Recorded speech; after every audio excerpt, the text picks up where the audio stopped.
started, now he stopped it. Now he goes.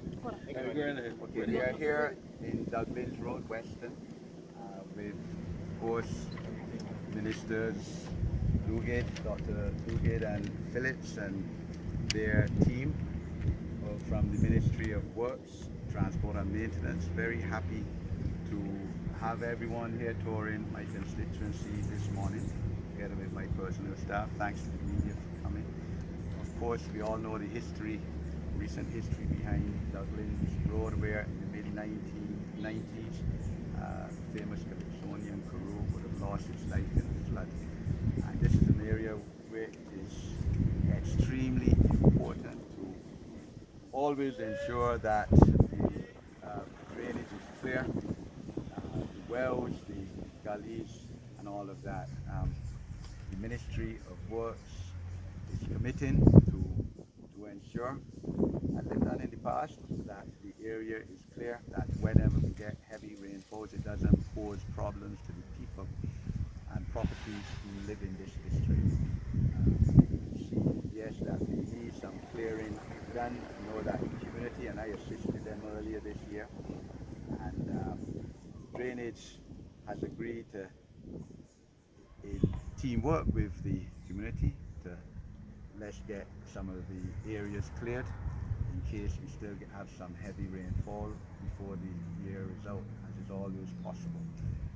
We earlier visited Trench Porters area, and you know, of course, that the government is doing work in Trench, continuing to do work in Porters as well. That's an area that is low-lying, low sea level, has caused problems from years now, and the ministers saw for themselves that the wells need clearing. They're almost up to the mark. They've given instructions for the wells to be cleared this week, the culverts, etc., and solutions in terms of the works that are going on there, tying them into other areas which has had drainage problems. Would be done. We have the technical staff here who can speak to that issue in greater detail than I can. So I'm satisfied that, you know, that we will get some relief in terms of Trench area. The issue there is with 5 minutes rainfall in Trench, your best mode of transportation rather than a car is a boat, Trench tenantry.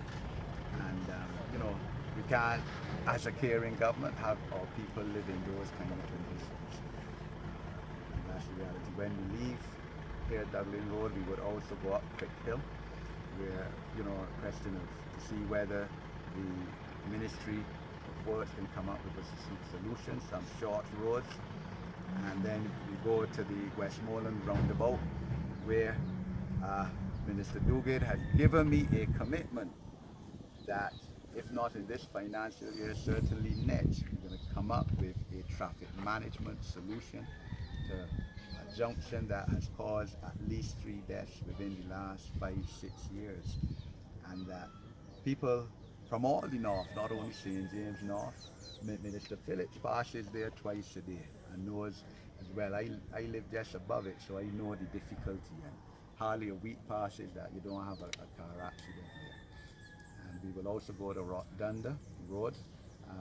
The Cabinet of Barbados has committed to repairing one major road in each constituency for a start. Rotdunda is the road that I nominated in St. James North. So we will go there to ensure the ministers and the team that area, and also to Roadview. Roadview is an area where drainage problems is an issue, just like here in Dublin Road, water coming down from St. Andrew, St. Thomas, right down to the coast of these areas. So we would also go there. Okay. The work in Trent, from the complaints and people calling on recalling programs, most people would have thought that it should have been completed by now. Can you give us perhaps maybe some timelines as to when it will be completed, and if maybe perhaps there's an issue in terms of a shortage of funds or anything of that nature to get it completed? Well, clearly that project is a project that is being done by the Ministry of the Environment, And but I have asked them on multiple times when that road will be completed, because obviously the traveling public needs to have that Highway 1 reopened, and also to stop the detour through the communities. And they are suggesting that they will get it done very shortly. They haven't given me a time. I wish that they would have, so I could hold another time, because in similar vein, the media would want to hold us to a time, but they are working very quickly, and they're working as fast as they can to get it done. And they recognize that they've had some lengthening of the contract longer than they expected, because they did have some issues with respect to the water table. And you have to understand that there are lots of services that go under that road. In addition to having the water mains, there's also the natural gas mains, and there's also an internet cable that runs the trunk right along that road. And that gave them some challenges in terms of getting the appropriate depth for the culvert. Because what has happened is the internet cable is in a concrete encasing, and that meant that they could not get to the depth that they would like, so that the culvert would be able to take the water and not be high. So they've found a solution to be able to resolve that matter, to get the culvert to the right level, and also to get it relative to the road. So they're working to get that completed, and they anticipate that they will get that done very, very shortly. So were the residents without these services for No, the time the work has residents been ongoing? were never without the services. Temporary services were put in time, and then when they've repositioned, then they've reconnected them. Mr. Minister, could you elaborate on the mitigation solution for the accidents that Mr. Hinkson would have? I wouldn't want to prejudice the engineering results. I'm waiting for the engineering results and the traffic counts, and when the engineers come up with the solution, because at the end of the day, those are the technical people that have to come up with them. But obviously, the main thing for Westmoreland is, will it be a roundabout? Will it be lights? What will be the solution? So the engineers have to do their assessments and then come up with the decision, and I wouldn't want to prejudice it at this time. The issue, though, you raised the issue with porters and the residents. Yes, it's taken longer than 2 months that we were told, and yes, caused some inconvenience both to the residents and businesses out there. You know, they've made legitimate complaints, that is the truth. But I think that the reality that we as a people have to understand is that you have to suffer some inconvenience in life to get better. You know, and at the end of the day, when it is finished, their life will improve, roads will be better, there will be some side works, walk, drainage will be better. And, you know, we just ask, of course, the residents in the area, and the Barbados period, where we will be doing road works and improvements to the infrastructure of your respective communities and constituencies, to bear with us for the time. Because at the end of the day, life, the quality of life will improve. Any updates on any, like what's next, any major areas that we can look forward to? Well, in addition, what we're looking at is they're doing a resurface of Highway 1 and also Highway 7. And you would appreciate that those roads are in a terrible state. But what we want to do, in addition to resurfacing the road, is we want to also replace the water mains. Some of those water mains have been there for an excess of 4, 5, 6, something 7 decades, some of them. And they're the old cast iron water mains. So it means that we're now trying to put together a program to be able to get those old water mains out. And the reason we have to take them out is if you stop putting water in them, then they are essentially hollow. They will, as they're old, they will cave in, and it will cause the new road to cave as well at that location. So we have to get the old water mains out and then put back in the new water mains and put back on all the services. So we're in the process now of trying to put that project together, and that's going to be a major project for the ministry. And when that one is finished, and in addition to the new water mains, we also will be looking to put new natural gas mains as well simultaneously, and there'll be mains on both sides of the road. So we're looking to put that project together. Minister Phillips has been doing a lot of work getting that project together for us, and we're hoping to start that as quickly as we can. Get the tenders out, get the contractors selected, and get those projects done. Once Highway 1 is done, then we'll look to do Highway 7. And Highway 7 is even more important because right now Highway 7, they're having some issues with the mains for the natural gas. And in fact, the previous administration had already signed an IDB loan, but they were never able to get the project started. And it's a loan that we've been paying commitment fees on for the longest time. And they've not gotten the project started, but we are endeavoring not only to get the project started, but to see it to completion.